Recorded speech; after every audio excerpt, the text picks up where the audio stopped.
Hello, Namaste. Academics and sports. Normally, we stereotype these as two different poles. It's very rare that you meet personalities who have excelled in both of these aspects. And it's even more rare when you meet personalities who have excelled in both these aspects in a country outside their own.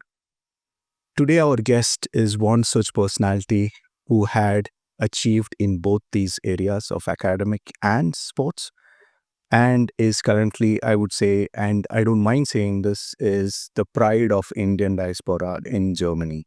We have Dr. Anuradha Doddaballapur, who is our guest for this session. Anuradha, welcome to this CGI Talks episode. Thank you very much, and also for that very kind introduction. Happy to be here. Yeah, thank you. And I hope I pronounced your last name correct. It's Doddaballapur or Dodd? Well, people would say both ways, but as long as it's stressed on the right syllables, which I think you did a great job, so good. Okay, so Anuradha, obviously, most of the viewers know a lot about your cricket journey. Think there's lots of content also online about you, so that is there. But still, we will touch base on that. Let's start with your background, your growing up days and all. And you are very less known for many is also you are a successful doctor in the area of cardiovascular research. So let's start with that particular aspect. Like, how did you end up there, and where did it start off for this cardiovascular research journey? Well, I think like from high school, I suppose I had a interest in biology, so I knew there's something I want to pursue.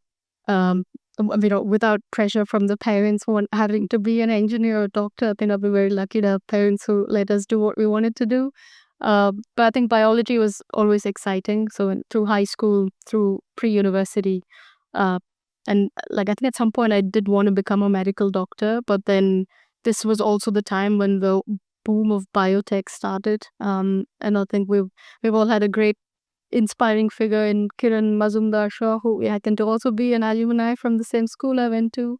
So that was the time when biotechnology and genetic engineering, all of that was like catching people's eye. So that's something I thought I wanted to get into. So I did my bachelor's in Bangalore, where I'm from, in biotech engineering. Okay. Which university was that?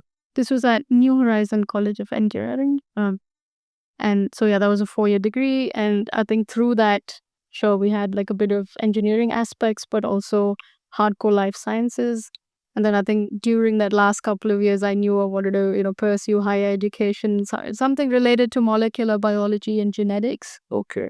So that's where I guess a more specialized interest in vascular biology as well as genetics came into being. And then post that, I moved to the UK for my master's. So I was there for a year. That was in medical genetics, and worked there for a couple of years. And during that time, like my thesis was around vascular biology and cardiology. And I had a great mentor there who sort of took me into the group. And I think that's where the interest more into cardiology came into being. And then eventually moving to Germany for a PhD back in 2011. So that's how the course came into being around the area of specialization. Okay. So, which university was that, and what was specifically that research based on? Was it, obviously for cardiovascular, I presume a lot of countries and cities, universities would have this area. So, why specifically this particular university? So I did the PhD at the Uni Clinic here of Frankfurt, and as I mentioned, so the supervisor I had in Newcastle in the UK when I did my master's, he happened to also come from this area. And I think when I suggested that I do want to pursue a PhD, although it would have been great to do that in the UK, but also from a financial perspective, the fact that in Germany, even at that highest level, education is free. Of course, you have some semester fees, but compared to the UK, I think that was one of the bigger reasons around decision making, and the fact that this area of Germany, so whether it's Heidelberg, Mannheim, Frankfurt, is quite heavy on vascular research, on lung as well as cardiology. So I did sort of do my bit of background search as to what are universities I want to apply for. I did send out applications to a few, but I think the lab here in Frankfurt at the Uni Clinic, Okay. which was the Institute of Cardiovascular Regeneration, that caught my interest. And as I said, having like a good reference from my former supervisor, I think that also helped. So it happened so quick. I think like I came for an interview within a week. I knew that was going to happen. I was like, okay, I'm going to change. I'm going to more countries now. So that was like within 3 months, the shift from UK to Germany. But I think it's one of the best decisions I made in life. So no doubt. Yeah. Interesting. Okay, so let's geek a bit more about cardiovascular topic. So this cardiovascular regeneration was that your basis for your doctoral work? Not particularly regeneration. So my doctoral thesis was on understanding the role of a certain gene or protein, which is important for sensing blood flow. Uh, Not necessarily just in the heart, but blood vessels run throughout the body. Uh, and this is sort of basic research, but we do all of that fundamental research in the hope that this allows for better understanding and eventually to therapeutics. So I was studying the role of a certain transcription factor, as we call it, in cells that line the inner lining of blood vessels and how they sense blood flow. So, for example, in healthy conditions, let's say you have a history of cardiovascular disease or other environmental factors. So, changes in blood flow, how they affect the function of this gene, and eventually um, efficiency of heart and pumping of blood. If I can sort of really strip it down to into layman terms. I see that you're struggling. Should get understandable, but I get it. We'll come into cricket part of this, but your academic pursuit and academic journey, has it helped for you, or has your perspective towards cricket and life changed when you were going through an academic?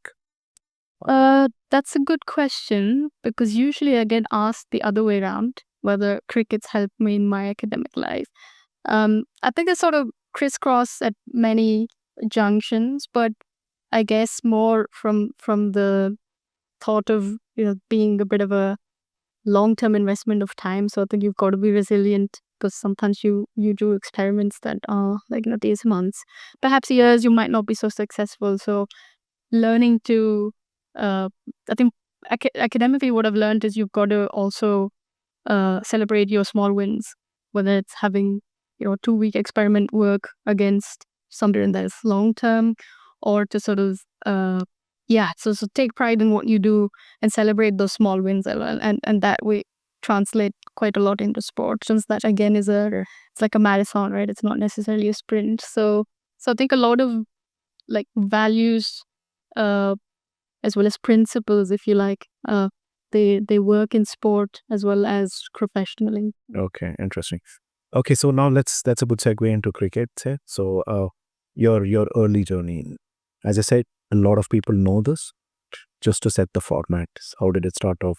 Your inspirations, etc. Like, was somebody who just put you there, or was it by choice?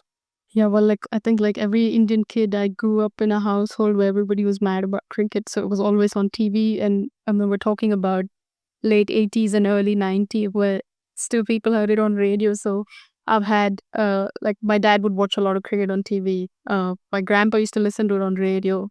So everyone's like a big cricket fan in the house. So I got exposed to cricket quite early on, and we would play in the driveway or in the backyard. So I'm an older brother. I used to do everything that he used to do. So I used to go like hang out with friends, play cricket with him, gully cricket. And at home, I also had two cousins who were all in the same household, so I always had company to play. So that love for the game started off like most Indian kids. But I think getting into more organized cricket, I was super lucky that the school that I went to, I had a classmate. This was in seventh standard, seventh grade, who was already playing for the Karnataka team. And she said, "Hey, you love the sport. We would play a bit like when you're waiting for your school, right, to pick you up." So she said, "Why don't you come and try it for the team and maybe you like it?" So it was that one day, one decision to say, "Okay, after school, I'm going to go check it out." That, here we are. Much of that was in Bangalore, bro. That was in Bangalore. Yeah, that's okay. So you're born, brought up a Bangalorean. Yes, very proud by it. So there's always this cricket history, a strong cricket. That is true. I think Karnataka has produced some incredible athletes and cricketers in particular. Okay. Yeah. So when you move from the passion cricket to a more structured form like state, interstate level, do you think your perspective of the game changed from an organization perspective?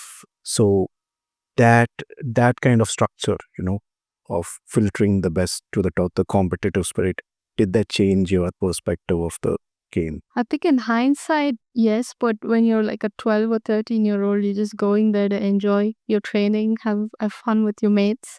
And if you got selected, you were happy about it. If you didn't, you'd sort of pester the coach asking, what can I better?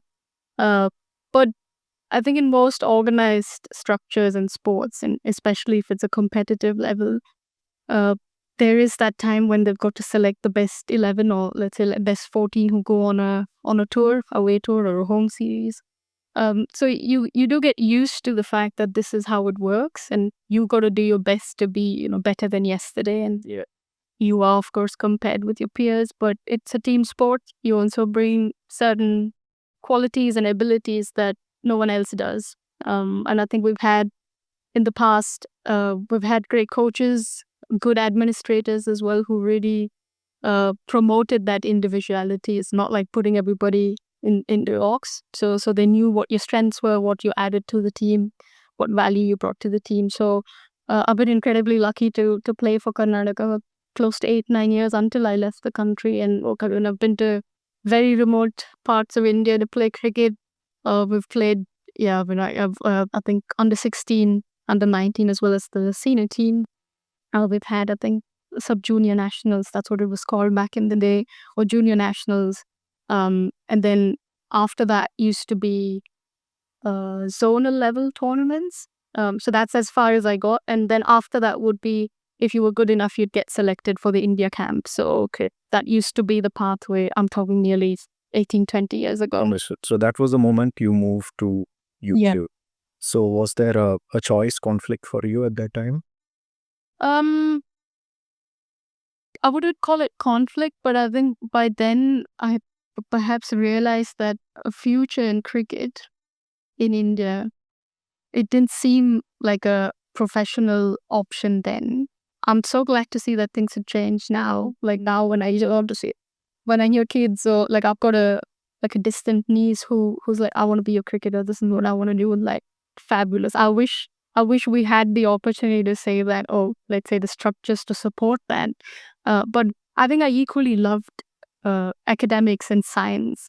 And I think that's something I wanted to pursue. And you knew there was a more defined path to that, to, do your degree, work in an organization, research, all of that. So yeah, it wasn't necessarily conflict. It was also being a little bit sensible about what the future is going to look like. Understood. But I would have never in my dreams thought that I'll be in some country getting to do both on the highest level. So I'm just very grateful for that. Yeah. Okay. Yeah. So let's come to that. So your shift from India. Yeah. So there was this brief stint in UK for you, and then to Germany. So how did those let's come to the perspective change and the way, the style of cricket changing for you. How was that experience for you? It was pretty cool actually. I think the setup in the UK, again, it's the sort of the land of cricket, or the home of cricket. It was quite different to what we were used to in India. And in that I mean the club structure, as well as university cricket. We did have that also in India, but maybe not on a wider level. And then the county squad is, of course, then to the national level.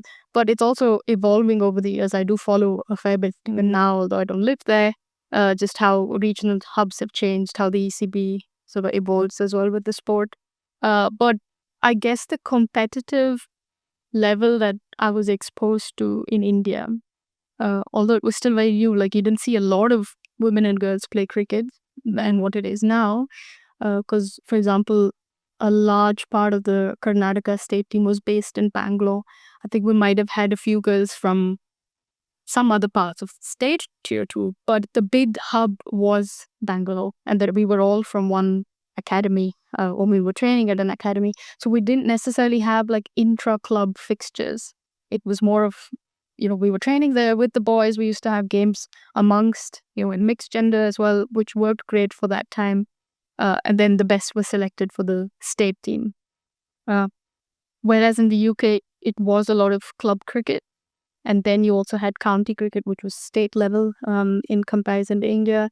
But, just to give an example, when we were part of the state team, we would train 6 hours a day. So we'd train from 6 to 9 in the morning, go to school. And then again, at like from 4 to 7, we would do an evening session. And this was in preparation 6 to 8 weeks before a tournament. That meant I'd miss like 2 hours of school, but then I'd, copy notes later on, etc., etc. But in the UK, because I was already, 19, 20, most of the cricket was on a weekend. So our county games were on a weekend, our club games sometimes on a weekday evening. So it was more recreational. But again, I was in the northeast of England where perhaps cricket is lesser known compared to, let's say, southern England or like Midlands where it's quite big. So there's some shift in terms of structure and the way the leagues were organized, but the quality of cricket was great. Like if I were to imagine a Karnataka state team playing a Northumberland county, I think it would have been quite a good contest. But just the whole like culture around like English cricket and then having your tea and then like, oh, okay, I'm a good chat at the end of it. I think it was more relaxed, more recreational, although equally competitive.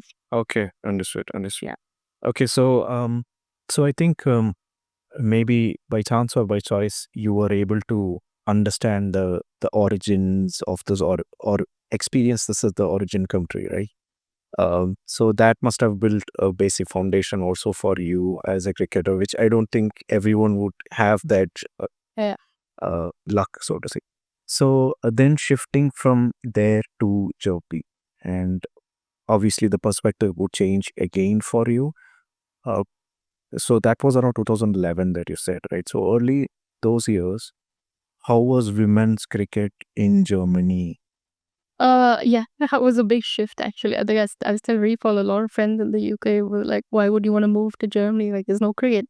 But I'm happy that wasn't exactly the case. But back in 2011, 2012, if I recall, I think we had maybe three teams in all of Germany, women's teams, club teams or regional teams, who played cricket. And then the best from that, 35, 40 odd girls, maybe on a great day you would have all of them available. The best from that were picked to play the national team. And as far as I'm aware, I think the national team was founded 2009, 2010. That was the first time they got together as a group. And then So the women's team, you mean? the women's national team, yeah. And then they had played a few games in Netherlands against a few other countries and stuff. So it was, I think when I got into the national team, it was already 3-4 years in the making. So there was a bit of a setup, but from a more domestic league, as I said, there were like only like 3 groups of people, like one from the west, one from the north, and one from Bayern. And I used to play for the team in Cologne because that was the closest women's team, although we had a men's team here in Frankfurt. I still played with them for the regional league, which again, for a lot of people was a surprise. Like, you've got a woman in your team. I was like, well, I understood it. why not? We come to that. Yeah. Okay. Yeah. So between India and Germany, Yeah. or the initial days in Germany, were you still being coached professionally, or No, so I think in Germany it was at a local level. I don't think we really had any coaches at clubs. We did have a coach for the national team, so some input would come from that coach when we got together as a squad, which was maybe 2 times a year. But I still, even till today, I still have very good contact with my former coach in Karnataka. So when I go visit Bangalore, I always go say hello and maybe even do like 1 or 2 sessions. can we know his name? His name's Irfan Said. The academy is called Karnataka Institute of Cricket. I think right now it's one of the most sought after places. You go players from all over the world who go there for short time, long term, ever. So again, very fortunate to have like had him as a mentor and continue to as well as like coaches in the UK. So like I would reach out to them, and even remote coaching would work. But you had to make the best of what you have here, which were only a handful of coaches. Of course, that's changed now over the years, and there are more qualified and, let's say, more educated coaches in Germany as well. Okay. So being coached was a luxury. Although you really had to like pull out everything you have to perform and sort of learn yourself a little bit how you want to navigate the scenario. Okay. So let's talk about the dynamics between Germany and cricket. What is your general perspective on this? Is it something that is growing? Is it still a stalemate? The whole dynamics of how they're understanding the game and how that relationship is for. I think it's a great time for cricket in Germany. So there's the boom we've seen in the last few years, and also the potential that the sport has at the moment is like unprecedented. And if I'm not wrong, it's probably the fastest growing sport in Germany and in lots of like areas in Europe. So I mean, surely we've got football and hockey, which have sort of saturated the population a bit. Can you elaborate on that? Like, how do you mean this is the fastest growing sports? In how can we understand that? I think in terms of like numbers of players who are actively playing in the country, number of clubs that keep growing year on year, where we've got like men playing cricket, women playing cricket, youth, young boys and girls. So the number of clubs and the number of, let's say, participants at every level, whether it's club, regions, of course, that sort of trails it to the national team. I think we've seen numbers really exponentially grow. And now the struggle really, I think, as a wider organization is how can you get them all the opportunity in a structured way? Because, of course, you have people who want to just play for fun. They want to go to the park, play some tennis ball cricket on a Saturday afternoon. There are also some who aspire to play and represent the country at the highest level. So to have a more formal approach to this and making sure everybody is given equal opportunity to that, I think that's the bigger struggle now, rather than say we don't have people who want to play the sport. I think that's the part of it. Yeah. So from the governance body perspective in Germany, as you said, they are still learning, is what I understand. But obviously they would have support from ICC from the formatting and structuring perspective. Do you think this is something that is going to develop? Because I would see as a layman this still being more of a recreational plus a mix of a more structured and professional format. How do you kind of see that? Is it being more structured now? I think there's two aspects to it. So if you it's still an amateur sport in Germany, and by that I mean players at a club level or even at the national level, we're not contracted players, so we don't get paid to play for the team By the cricket board. by the cricket board. I don't think we're there yet.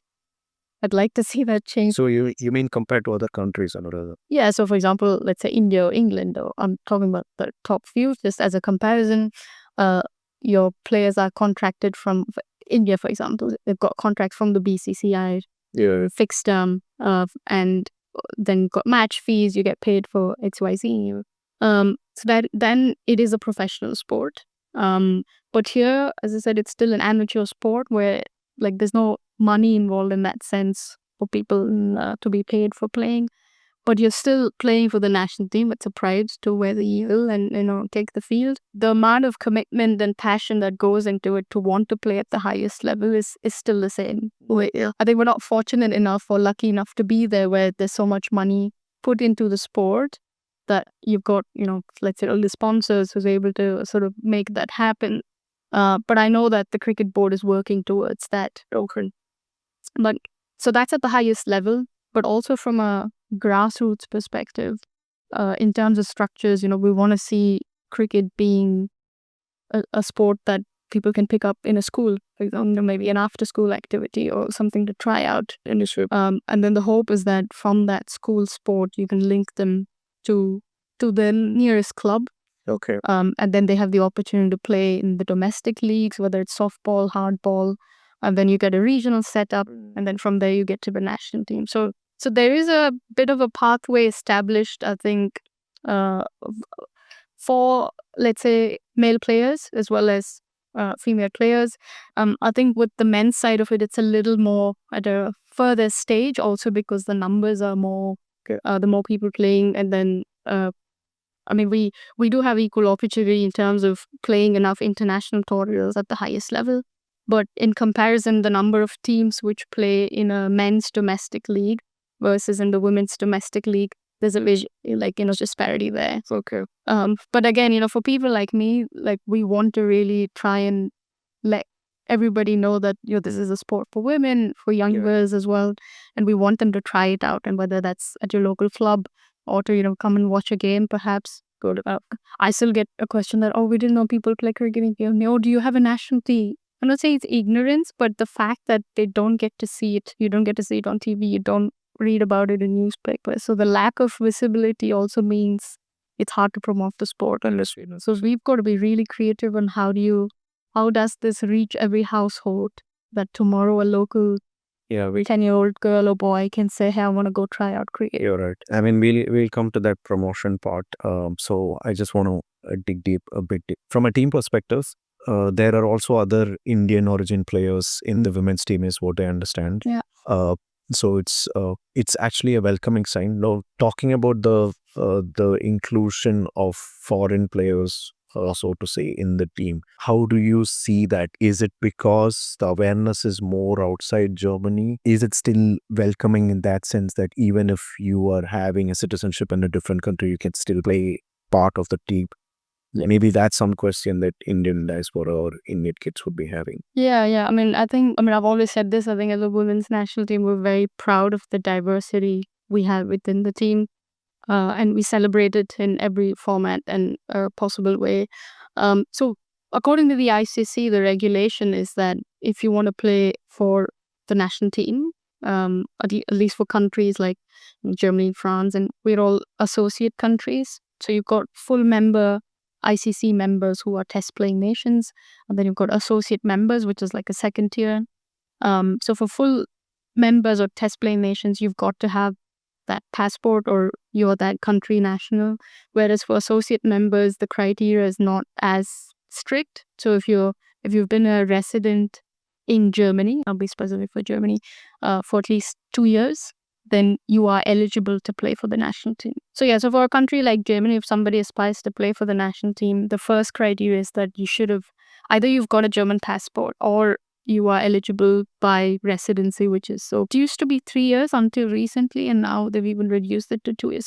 So that's one aspect in terms of eligibility. But of course, we want like players to be fit and have certain skill sets that they bring to the year. So you do have like trials and selection, and the best 11 or the best 15 make it to the squad. Yeah. Yeah. Okay, so let's tangent a bit from the German cricket and let's get into the generalized sport. Now, generally, there is the stereotype that, cricket was more of a male-dominated sport in that sense. Now, you having experienced this from your childhood, even from a country that is very strong, has a very strong cricketing culture, right? Now we are very advanced, I see. We have even women's Premier League, women's established leagues. Do you think there is still scope of improvement? Do you think there is still societal nuances that are still affecting this kind of stereotype?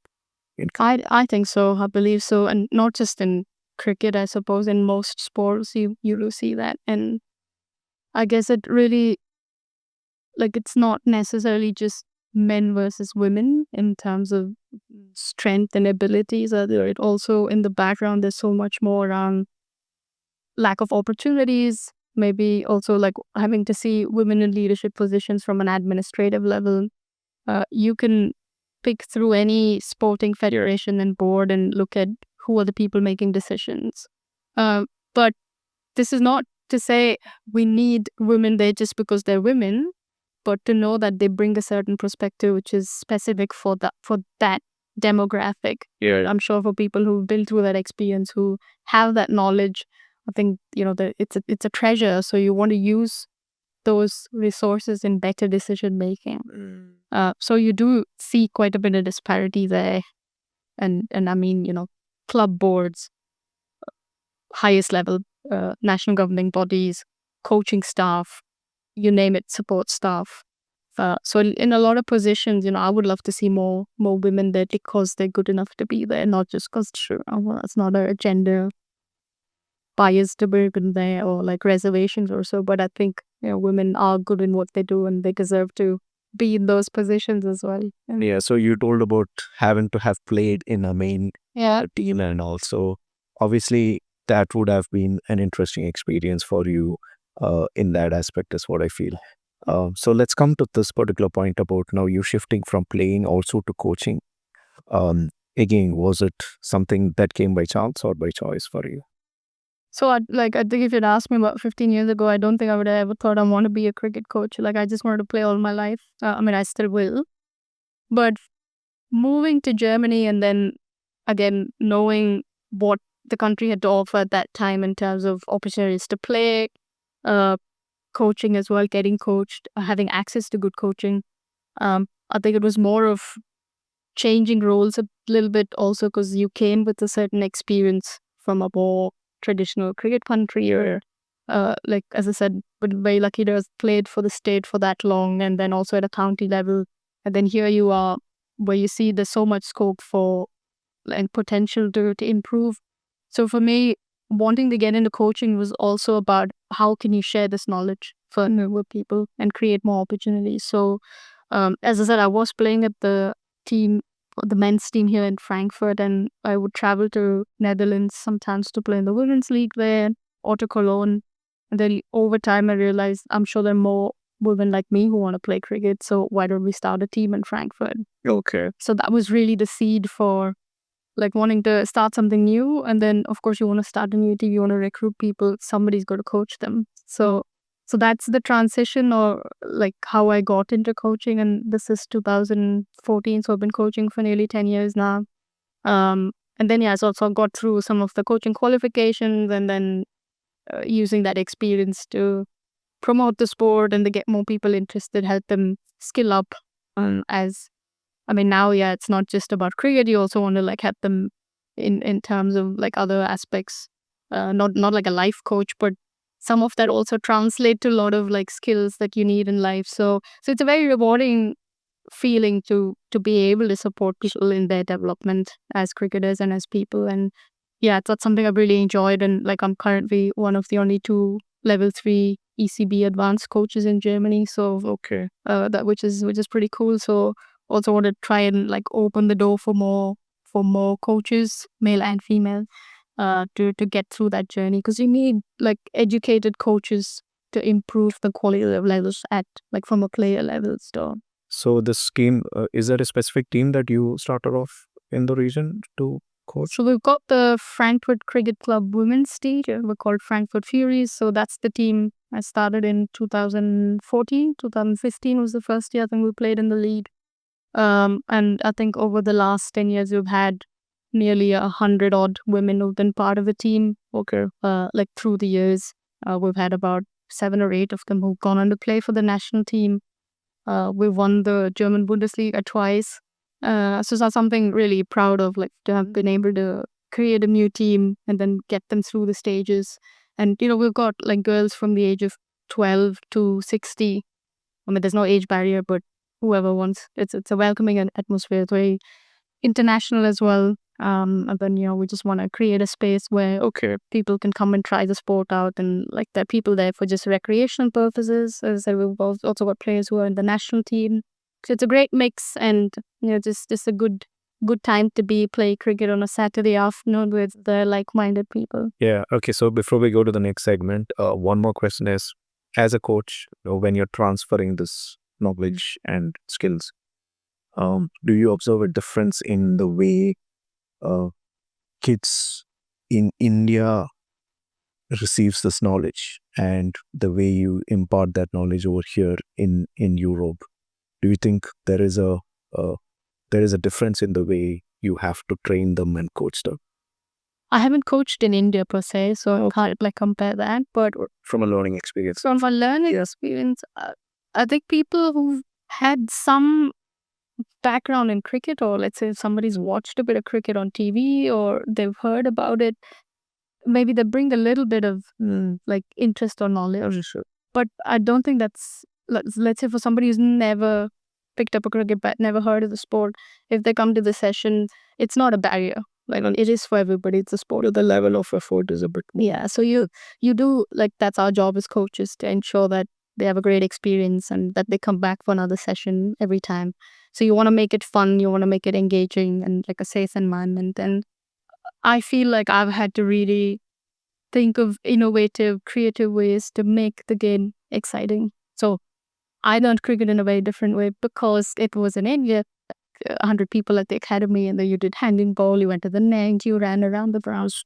I'm sure if I do that now to people, they might not come back for the next session. So you've got to be creative around ways how you get them their first experience in the sport.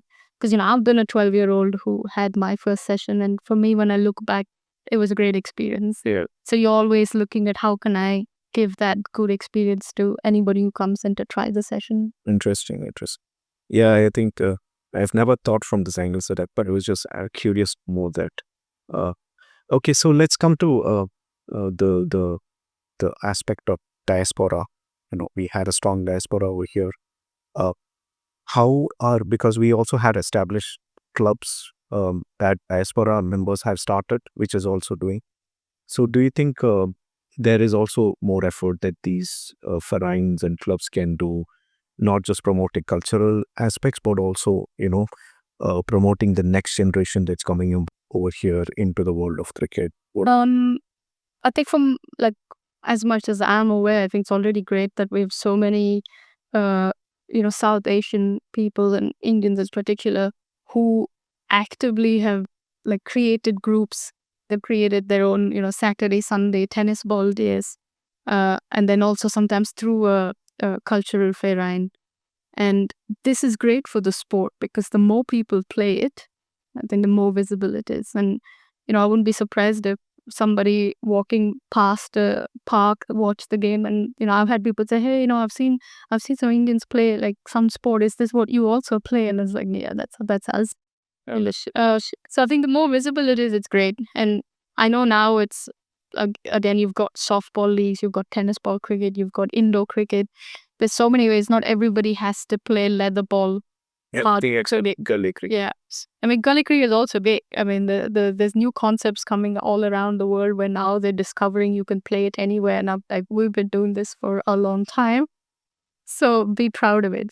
I don't think you should be ashamed to say I play gully cricket. It is fabulous. I still play, like, when I go home or like to see friends. Happy to do that. So I think it's great what the community is doing to grow the sport, and the fact that they can join into already existing structures around softball cricket, indoor cricket, hardball cricket, which also then means for the German Cricket Board, it's number of participants who are engaged, and the bigger the group, the better for the promotion of the game, and also for us to be recognized from, like, wider German sporting landscape.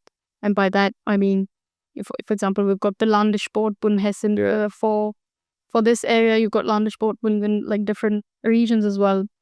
And then eventually you'll come up at the Deutsche Olympische Sportbund, so the DOSB. And it's important for the DOSB to know that as a sport, we've got X number of participants playing at all levels. That does help us, like, to be included in their structures, and which means, better infrastructure, better funding opportunities. And it's great that now cricket is an Olympic sport, so that also allows us the membership into that. So some people might think we just like playing some, fun cricket around, or just playing softball, tennis ball cricket, but it all eventually, little drops of water make an ocean. So I think they all add up, and I think we can only encourage more people from the community to be involved, to talk about the sport, to, bring your friends, bring your local German friends to watch a game of cricket. So the more visible you can make it, the more we talk about it, the game's going to grow as well. Understood. So more live viewing activities, etc., like that would also help, I presume. So there are still avenues in which they can also get into the national levels, is what I understand. Through. Sure. Yeah. Okay. Sure. Okay. And I think what as the community we could do is that we're always looking for sponsors.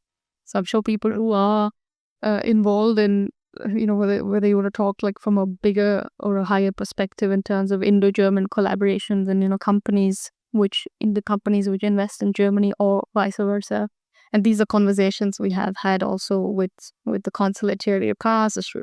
And I know there are some efforts to make this happen from a more formal perspective, but those are great opportunities to support already the cricket that's happening, because better sponsorship, there's better opportunities at every level. Yeah, okay. So that's in fact my next question. Like diplomatic missions, how are they also helping to promote the sport, and how is it helping according to you? Yeah, I mean, I think we've like my association with the consulate here, again, like going back a few years, I think we've had so many conversations around how this sort of collaboration can help, for example, with the national teams, and can we do certain collaborative projects, whether it's having the team go over to do some trainings in India or against the state setup, or perhaps having manufacturers of goods can support for teams here. Uh, but this can happen on like multiple levels. You can have this on a club level, but you can also have this at the national level. Sometimes it becomes a little more formal, so you've got to have like agreements in place. But there's so many possibilities, like having coach education support, like working both ways. So maybe coaches from here can go into the Indian setup, or from a Premier League setups, get experience on how they run things. And I could think of multiple stuff at the moment. So I think there are conversations happening in the background. I'm aware as to how we can tap into these. India being such a big force in cricket, in every aspect you could think of. So I'd love to see something more like concrete, where it actually turns into reality. So that would be great for cricket in Germany. Okay. Think there is hope, because looking at the journey that you explained from 2011 to till now, the way Germany has received and grown, so there is more scope in that area is what I feel. So final aspects, let's come to the final segment of this. So based on your profile, as people understand, as we started off, you have the academic pursuit that you had this cricketing pursuit of this. We live in a world where people tend to find reasons to be attention deficit and not get involved in a lot of activities. But you having gone through a phase where you had to work for a postdoc research, a doctoral research, and also spend time with your sport activity and also your personal life with your hubby. So what are your views and thoughts on that aspect of time management, and how did it happen for you? Yeah, it's a good question. Sometimes there are days where I feel like 24 hours is not enough because you want to do so much. But yeah, I think I believe I'm somebody who's driven by a big sense of purpose. So I need to know why I'm doing certain things, and why do I want to be involved, and to love what I do, and you do what you love. So I think if you're able to find that passion, you will always make time. I mean, there's so many things that I would love to do, whether they don't take a bit of a backseat. But honestly, you learn to prioritize. As I said, there's enough time, never enough time to do everything. You want to be in multiple places, but that's always hard. But I'm sure there are multiple people who do this, not just me. So so sort of having to compartmentalize and prioritize. I think that really takes like precedence over everything else. And like I said, been very fortunate to have parents who've supported me in everything I do, and like we've never been said, "Oh, you can't do this," or "This is where you should be." And that's something I've taken like all through my life, and I've got a partner who's super understanding of my time, and most weekends I'm never at home. Like, oh, we're trying to see very cute. No, not really. I think he's maybe heard a lot more about cricket ever since we've been together in the last few years, but no, he's not like actively playing cricket. So I've had like family who's been very supportive, and friends and colleagues, and again, bosses and supervisors who've like signed off holidays saying, "Oh, great, you want to go play?" Or, we'll see what comes through. So it's like you've got to have the right kind of people around you, and treasure them as well, because lots of people, there's enough people who want to pull you down and like not really be part of that success, but you've got to find the people who support you and help you in like doing what you love doing. Yeah. Okay. So I think one axis of your life that I missed mentioning is you're also a musician, or you've had your brief stint with music, is what A I. little bit. I can play the guitar a little bit, but not. I mean, I just learned like off the internet, but I've never really spent a lot of time. I wish I had in my younger years, but never too late. So, yeah.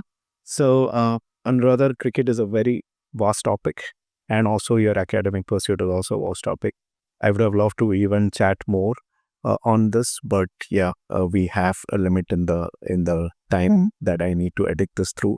So, anyways, appreciate your time, and you also had to travel around 2+ hours for this interview. So, even appreciate that dedication of you for promoting this. So, keep doing your ventures forward, and yeah, good luck for your future. Cool. Thank you, Mint. It was a great conversation, and thanks for having me. And always, pleasure to talk about cricket, especially in a country where it's growing and so much potential. So, we'd love to see more people involved, and we do our best to make the game more accessible for everybody. So, thank you, Fazan. Thank you. Thanks, Anuradha. Take care then.